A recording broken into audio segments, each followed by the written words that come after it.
오늘 말씀은 사사기 3장의 말씀입니다. 사사기는 가나안 정착 이후에 왕정 시대가 도래하기 전까지의 다소 혼란했던 기간을 사사시대라 부르고 있습니다. 사사시대의 특징을 한마디로 말하면 자기 소견에 옳은 대로 행하던 시대였습니다. 여호수아가 죽고 나자 하나님 신앙을 지도할 사람이 없었습니다. 왕정시대 이전이기 때문에 특별한 정치적 리더가 나타나질 않았습니다. 그러다 보니 자기 소견에 옳은 대로 행하던 시대가 사사시대였습니다. 그런데 이러한 시대는 평등하고 평화로운 시대가 될 수도 있었습니다. 왕이 없었던 이유가 있었죠. 진정한 왕은 여호와 하나님이시기 때문입니다. 그래서 하나님께 묻고 하나님께 순종하고 신앙이 살아있더라면 아름다운 공동체를 이루어 평화롭고 은혜스러운 나라를 세워나갈 수가 있었을 것입니다. 그런데 이스라엘은 하나님께 묻지 않았습니다. 자기 소견에 옳은 대로 살아가는 무질서와 혼란의 시대가 도래하고 말았습니다. 하나님께 묻기는커녕 하나님을 외면하고 우상을 숭배하는 영적 타락의 시대가 바로 사사 시대인 것입니다. 오늘부터 몇 주 동안 사사들에 대한 이야기를 할 예정인데 왜 사사들의 이야기를 꺼내야만 되는가? 오늘 우리가 살아가는 이 시대가 사사 시대와 비슷하기 때문인 것입니다. 사회 곳곳에서 권위가 무너지고 있습니다. 질서가 흔들리고 있습니다. 사사 시대처럼 자기 소견에 옳은 대로 행하는 자기가 중심되는 시대가 되고 말았습니다. 어떻게 오늘 이 시대를 이겨나가야 될지, 오늘 위기를 어떻게 극복해야 될지 사사들의 이야기를 통해 우리는 배워야 하기 때문인 것입니다. 사사들이란 도대체 누구일까? 사사들은 평범한 사람이었습니다. 저와 여러분처럼 평범한 사람, 그래서 저와 여러분도 사사로 부름받을 수가 있는 것입니다. 그런데 이 사사는 하나님의 특별한 부름을 받고 위기의 시대에 그 위기를 해결해 나간 영웅이 바로 사사였던 것입니다. 오늘 이 사사기의 말씀을 살펴보면 이스라엘 사사 시대에 반복되는 역사가 있습니다. 4가지 패턴이 연속해서 반복되고 있는데 그 4가지 패턴은 이러합니다. 첫째는 이스라엘이 타락하고 말았다는 것입니다. 오늘 말씀 7절에도 보면 이스라엘 자손이 여호와의 목전에서 악을 행하여 자기들의 여호와 하나님을 버리고 바알들과 아세라를 섬겼다고 7절 말씀에 나오고 있습니다. 오늘 말씀을 잘 살펴보면 여호와의 목전에서 악을 행했다는 것입니다. 여호와 하나님이 지켜보고 있는데 여호와 하나님 앞에서 두려움 없이 그들이 악을 행하고 말았다는 것입니다. 하나님을 무시하는 행위였고 거침없이 악을 행하는 영적 타락의 시대가 되고 만 것입니다. 가나안에 정착하고 나서 여호와를 기억하는 사람들이 하나둘 사라지기 시작합니다. 광야에서 인도하셨던 하나님을 그들이 점점 잊어가게 됩니다. 여호수아가 죽은 후에 하나님을 가르쳐줄 사람이 나타나지 않았습니다. 하나님을 기억하지 못하는 새로운 세대가 등장하기 시작합니다. 세월이 흐르면서 자연스럽게 하나님을 잊어버리게 되었습니다. 하나님을 잊어버리게 되자 그들이 선택한 것이 가나안 땅에 이미 존재하고 있었던 바알신과 아세라신을 섬기는 것이었습니다. 그래서 받은 은혜를 잊어버리고 신앙의 민족 정체성을 상실하고 바알과 아세라를 섬기는 영적 타락을 길을 걸어가게 된 것입니다. 하나님을 잊어버린 백성, 하나님을 떠난 백성은 타락하게 된 것입니다. 이렇게 하나님을 떠나 영적으로 타락한 모습, 이것이 사사시대의 이스라엘의 특징이었던 것입니다. 두 번째 모습은 영적 타락을 보시고 하나님께서 진노하셨다는 것입니다. 하나님은 이스라엘 백성을 포기하지 아니하십니다. 그들의 영적으로 타락한 모습을 보시고 하나님이 진노하시는데, 이 진노를 오늘 말씀해 보면 하나님의 마음이 불타 올랐다는 것입니다. 진노의 결과 심판이 내려지게 되는 것입니다. 죄의 결과 하나님의 분노를 일으키게 되고, 하나님의 분노의 결과는 심판이었습니다. 하나님은 직접적으로 심판하지 아니하시고 메소포타미아 왕 굿산 리사다임의 손에 그들을 파셨다라고 말씀하고 있습니다. 파셨다는 것은 그들을 팔아버렸다, 그들을 팔아버렸다, 이렇게 표현하고 있는 것입니다. 마침내 메소포타미아 굿산 리사다임 왕이 침략해 오고 나라가 멸망하고 함락을 당하고 고통과 신음 속에 살아가게 되는, 나라가 멸망하는 일이 벌어지게 됩니다. 하나님께 죄를 범한 결과, 우상을 숭배한 결과 하나님이 직접적으로 징벌할 수도 있었지만은 이웃 국가를 통해서 간접적인 징계를 통해서 죄의 값을 치르게 한 것입니다. 마침내 고난이 닥치고 절망에 처하게 되고 하나님을 버린 죄값을 그들이 겪어야만 되었던 것입니다. 어느 마을에 도둑질하던 사람이 잡히고 말았어요. 그래서 원님한테 잡혀가서 이제 벌을 받아야 되는데, 원님이 그에게 3가지 벌을 제시하면서 선택할 것을 말해주게 됩니다. 아마 원님이 괜찮았던 사람이었던 것 같습니다. 3가지 벌은, 첫째는 마늘 100개를 먹던지, 두 번째는 곤장 50대를 맞던지, 셋째는 금 한 량을 내던지, 셋 중에 한 가지를 선택하라고 했다는 것입니다. 만약 여러분이 3가지 중에 한 가지를 선택한다면 여러분은 무엇을 선택하겠습니까? 이 도둑이 가만히 생각해 보니 금 한 량을 내자니 돈이 아깝고, 곤장 50대를 맞자니 몸이 아플 것 같고, 그래도 한국 사람들은 마늘을 곧잘 먹으니 마늘 100개를 먹어야 되겠다, 이렇게 선택을 하게 됩니다.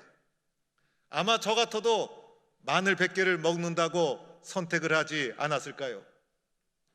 그래서 이 제수가 마늘 100개를 열심히 먹기 시작합니다. 평소에 반찬으로 먹을 때는 괜찮았는데 50개쯤 먹고 나니 죽을 맛입니다. 죽을 힘을 다해서 80개를 먹고 나니 더 먹다가는 그만 죽을 것 같아서 마늘을 더 이상 못 먹겠습니다. 차라리 곤장 50대를 맞겠습니다. 그래서 곤장 50대를 맞기 시작하는데 20대까지는 맞을만 했는데 30대가 넘어가니 죽을 맛이에요. 그래서 40대까지 맞고 더 이상 맞다가는 죽을 것 같아서 도무지 더 이상 맞을 수가 없사오니 금 한 량을 내겠습니다 라고 해서 마늘도 먹고 매도 맞고 금 한 량도 내고 풀려났다는 이야기입니다. 잘못하면 벌을 받아야 하는 것입니다. 메소포타미아 왕 굿산 리사다임에게 8년 동안 신음하며 살아가는 이스라엘의 백성, 얼마나 고통스러웠을까? 하나님을 떠나고 우상을 숭배하고 이단에 빠지게 되면 처음에는 달콤한 듯 하지만은 마지막은 다 무너지고 파괴되고 실패하고 후회하고 망하게 되는 것입니다. 오늘 이것이 이스라엘 사사시대의 모습이었던 것입니다. 3번째 모습이 있습니다. 3번째는 이스라엘 백성이 비로소 고난 속에서 여호와 하나님을 찾고 부르짖게 됩니다. 오늘 말씀에 보면 부르짖다 이런 단어가 나오는데, 출애굽기 2장 23절에서 이스라엘 백성이 애굽 땅에서 고통 중에 부르짖다, 그 단어와 같은 단어가 사용되고 있습니다. 얼마나 힘들었을까? 얼마나 고통스러웠을까? 고난이 닥치고 시련이 닥치면 사람들은 낙심하고 절망하게 됩니다. 내가 이길 수 없는 어렵고 힘든 일이 생기게 되면 포기하고 원망하게 됩니다. 그런데 이스라엘 백성들이 잘한 것이 있었죠. 잊혀버렸던 하나님을 기억하고 하나님을 다시 생각하고 하나님께 부르짖기 시작했다는 것입니다. 예레미야 33장 3절에 너는 내게 부르짖으라, 내가 내게 응답하겠고 내가 알지 못하는 크고 은밀한 일을 보이리라. 하나님은 부르짖는 백성의 기도를 결코 외면하지 않는 것입니다. 8년 동안 시달리면서 이스라엘 백성이 철저하게 깨달은 것이 있어요. 우리 힘으로는 아무것도 할 수가 없다는 것이었어요. 우리의 능력, 우리의 힘으로는 이 학정으로부터 벗어날 수 없다는 것을 철저하게 깨달은 거예요. 자신의 능력으로 할 수 없는 엄청난 일을 겪을 때 우리 속에 찾아오는 것이 무엇입니까? 절망과 낙심과 포기라는 것이었어요. 그런데 이들은 포기하지 않고 절망하지 않고 하나님을 다시 기억하고 부르짖고 찾게 되었다는 것입니다. 이들이 하나님께 찾고 부르짖었을 때 어떻게 부르짖었을까? 오늘 말씀에 보면 부르짖었다는 단어만 나오고 있어요. 그러나 전체적인 문맥으로 봐서 이들이 어떻게 부르짖었는지 우리들은 쉽게 예상할 수가 있어요. 회개의 기도, 눈물의 기도가 끊이지 않았을 거예요. 하나님을 절대적으로 의지하고 간절한 기도가 계속되었을 거예요. 하나님 외에는 길이 없다는 절대적인 신뢰를 가지고 주님을 붙잡았을 거예요. 그리고 그들이 통성으로 소리를 내어 간절히 기도했을 거예요.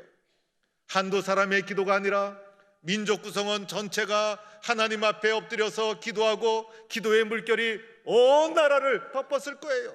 하나님, 우리에게는 능력도 없고 힘도 없고 오직 하나님 외에는 소망이 없습니다. 하나님을 붙잡고 간절히 기도했다는 것입니다. 여러분, 기도로 뭉치면 못할 일이 아무것도 없는 줄로 믿습니다. 기도로 하나가 되면 두려울 것이 없는 거예요. 기도로 하나가 되면 이기지 못할 문제가 아무것도 없는 것입니다. 기도는 하나님의 기적을 시작하는 출발점이 됩니다. 기도하다 보면 문제도 작아지고 기도하다 보면 절망적인 상황이 변하여 희망이 되어지는 것입니다. 이스라엘 백성이 잘한 것이 있었죠. 하나님께 간절히 부르짖어 기도했다는 것입니다. 마지막 네 번째가 있습니다.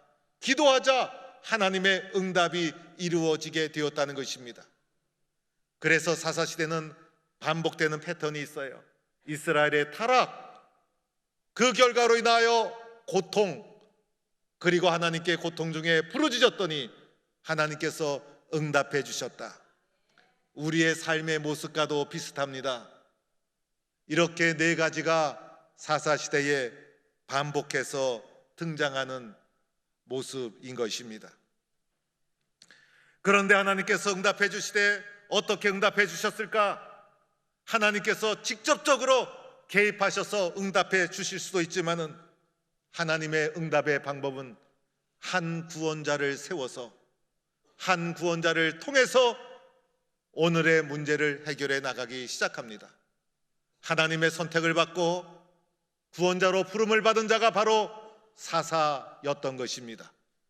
세움받은 한 사람의 영웅, 한 사람의 지도자, 하나님께 선택받은 그 한 사람, 이 사람이 사사였던 것이고 사사로 첫 번째로 부름받은 사람이 오늘 말씀에 나오는 온니엘 사사였던 것입니다. 온니엘 사사가 첫 번째로 부름받은 거 쉬운 일이 아니죠. 무엇이든지 첫 번째 나서는 것은 두려운 일이에요. 갑절의 결단과 용기와 은혜와 신앙이 필요한 거예요. 그런데 이 중차대한 첫 번째 사사 온니엘이 어떻게 하나님의 부름을 받고 사사가 되었을까? 여기에는 두 가지 이유가 있었습니다. 하나는 온니엘의 삼촌이 바로 갈렙이었어요. 오늘 말씀에도 보면 온니엘을 가리켜 설명하기를 갈렙의 아우 그나스의 아들 온니엘이라 소개하고 있어요. 온니엘에 대해서 성경은 자세히 나와 있지 않아요. 그러나 오늘 이 한마디를 통해서 그 유명한 갈렙, 여호수아와 함께 정복전쟁을 앞장섰던 그 유명한 갈렙, 하나님에 대해서 그렇게 충성스러웠던 갈렙, 용맹스러웠던 갈렙, 그 갈렙의 조카가 온니엘이었구나. 온니엘은 어려서부터 삼촌 갈렙이 하나님께 어떻게 헌신했는지, 어떻게 충성했는지, 어떻게 하나님을 사랑했는지 어릴 적부터 보고 배웠던 아름다운 신앙의 체험이 있었던 것이에요. 온니엘의 혈관 속에는 갈렙의 신앙의 유산이 흐르고 있었던 거예요. 하나님에 대한 끈끈한 신앙의 피가 그의 혈관 속에도 흐르고 있었던 거예요. 그 신앙의 체험이, 그 신앙의 은혜가 그로 하여금 사사로 부름받는 계기가 되었다는 것입니다. 여러분, 우리가 오늘도 하나님 앞에 살아가는 것, 나 또한 누구에겐가 신앙을 배웠고 나의 신앙을 누군가가 보고 있다는 거예요. 갈렙의 신앙을 온니엘이 보고 있었듯이 나의 신앙을 누군가가 보고 있다는 거예요. 우리가 믿음의 길을 담대히 걸어가야 될 이유가 여기에 있는 거예요. 가까이에서는 가족들, 자녀들, 후손들이 보고 있어요. 내가 주님 앞에 믿음으로 충성스럽게 걸어가는 이 길은 하나님께서 기억하시고 우리의 후손들에게까지도 선한 영향력을 끼치게 되는 것이에요. 믿음의 길을 걸어가다가 때로는 위기가 닥쳤을 때 내가 주님 앞에 걸어갔던 신앙의 유산이 우리 자녀들에게는 결정적인 힘이 됩니다. 결정적인 능력이 됩니다. 갈렙의 신앙이 후대에 온니엘을 사사로 세우는 결정적인 영향을 끼쳤던 것입니다. 오늘도 주님 앞에 신실한 믿음을 가지고 살아가는 성도가 될 수 있기를 축원합니다. 또 하나는 온니엘이 사사로 부름받은 이유가 무엇이었을까? 오늘 말씀에 배경이 나오지 않아요. 그러나 우리가 예상할 수 있는 것, 이스라엘 민족이 하나님께 부르짖을 때 온니엘처럼 부르짖은 사람이 없었을 거예요. 누구보다도 안타까운 마음을 가지고 눈물을 흘리고 간절한 마음으로 큰 소리로 하나님 앞에 부르짖었을 거예요.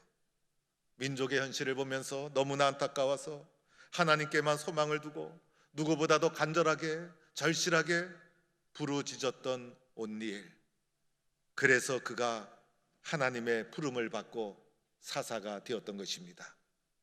마침내 하나님의 영이 임하셔서 하나님 앞에 붙잡혀서 사사로 나서게 됩니다. 하나님의 영에 사로잡혔다는 것은 하나님이 그의 중심이 되었다는 거예요. 온니엘의 중심에 하나님밖에는 아무것도 없어요. 하나님의 영에 사로잡히게 되고 한마디로 말하면 하나님께 미친 사람이 됩니다. 하나님의 눈으로 세상을 보고 하나님의 눈으로 문제를 보고 하나님의 눈으로 세상을 보며 안타까워하고, 그래서 하나님의 영에 사로잡혀서 온니엘이 나가서 싸우게 됩니다. 오늘 10절 말씀에도 보면 전쟁을 하는 과정 속에 얼마나 다양한 사건과 다양한 이야기들이 숨겨져 있었을까? 그런데 오늘 말씀해 보니 딱 한마디만 나옵니다. 온니엘이 하나님께 붙잡혀서 이스라엘의 사사가 되어 나가서 싸울 때에 딱 한마디만 나옵니다. 무엇을 말해줍니까? 사람이 한 것이 아니라 하나님의 영이, 하나님이 하셨다는 것을 나타내고 있는 것입니다. 온니엘이 나가서 싸울 때도 싸움의 과정, 결과가 자세히 나오지 않습니다. 나가서 싸우자 메소포다미아 왕 굿산 리사다임을 그의 손에 넘겨주심에 싸움의 결과가 간단하게 결과가 주어지고 맙니다. 온니엘의 손이 굿산 리사다임을 이기니라 간단하게 표현되어 있습니다. 온니엘은 전쟁을 해본 적이 없어요. 그러나 자기보다 훨씬 강력했던 메소포다미아 왕을, 8년 동안 그들을 다스렸던 왕을 하나님의 영에 사로잡힌 온니엘이 용기를 가지고 나서게 되자 하나님이 그를 넘겨주심에 그가 이기게 되었더라. 하나님께서 하신 것입니다. 마침내 온니엘이 크게 승리하게 되어서 이스라엘의 40년 평화의 시대가 도래하게 되었다는 것입니다. 사랑하는 성도 여러분, 오늘 이 사사 온니엘의 모습을 보면서 저는 두 가지를 여러분에게 권면합니다. 첫째는 오늘의 위기를 이길 수 있었던 것, 이스라엘 자손이 잘한 것 딱 하나였어요. 여호와 하나님께 부르짖음에. 여호와 하나님을 찾았다는 거예요. 하나님께 돌아와야 합니다. 하나님을 기억해야 합니다. 간절하게 절실하게, 하나님, 저는 아무것도 아닙니다. 하나님이 도와주시지 아니하시면 이길 수 없습니다. 하나님을 절대적으로 의지하며 부르짖는 기도가 멈추지 않기를 축원합니다. 모든 기적은 기도에서 시작합니다. 모든 하나님의 사건은 기도에서 시작합니다. 절망에 빠지고 무거운 짐이 계속되다 보면 낙심되고 마음이 약해집니다. 믿음이 없는 사람들은 다 낙심하고 포기하고 원망하는 길을 선택하게 됩니다. 그러나 여러분들은 하나님께 기도할 수 있기를 축원합니다. 그리하여 하나님 앞에 쓰임받는 사사로 문제를 능력 있게 해결해 나가는 하나님의 백성으로 쓰여지는 동부의 성도가 되기를 축원합니다. 두 번째는 하나님의 영에 사로잡혔다는 것을 주목해야 합니다. 하나님의 영에 사로잡히고 성령으로 충만하고 하나님 말씀대로 되어진다는 확실한 믿음이 마음속에 사로잡히게 되고, 온내일의 마음속에 하나님의 성령이 충만하니 두려울 것이 아무것도 없었어요. 신앙이 없을 때, 하나님의 영에 사로잡히지 않았을 때는 메소포타미아의 두산 리사다임 왕을 이길 수 없었어요. 그러나 영적인 관점에서 하나님의 영에 사로잡히고 나니 이기지 못할 것이 아무것도 없었던 것입니다. 문제를 보기 시작하면 이길 수 있는 문제가 얼마나 되겠어요. 그러나 하나님의 영에 사로잡히면 이기지 못할 문제 아무것도 없는 줄로 믿습니다. 오늘 우리들은 이렇게 기도해야 합니다. 하나님, 저는 하나님의 영에 사로잡히기를 원합니다. 저는 성령 충만하길 원합니다. 하나님의 성령에 충만해서 오늘의 문제를 능력 있게 이겨나가는 하나님의 사람으로 쓰임받는 성도가 될 수 있기를 축원합니다.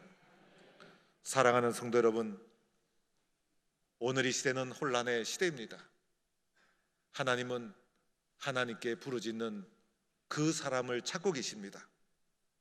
여러분이 하나님을 찾는, 하나님이 찾는 바로 그 사람이 되어서 오늘 이 세상의 문제, 우리에게 밀려오는 문제를 능력 있게 헤쳐나가는 하나님의 사사로 쓰임받는 성도가 되기를 주의 이름으로 축원합니다.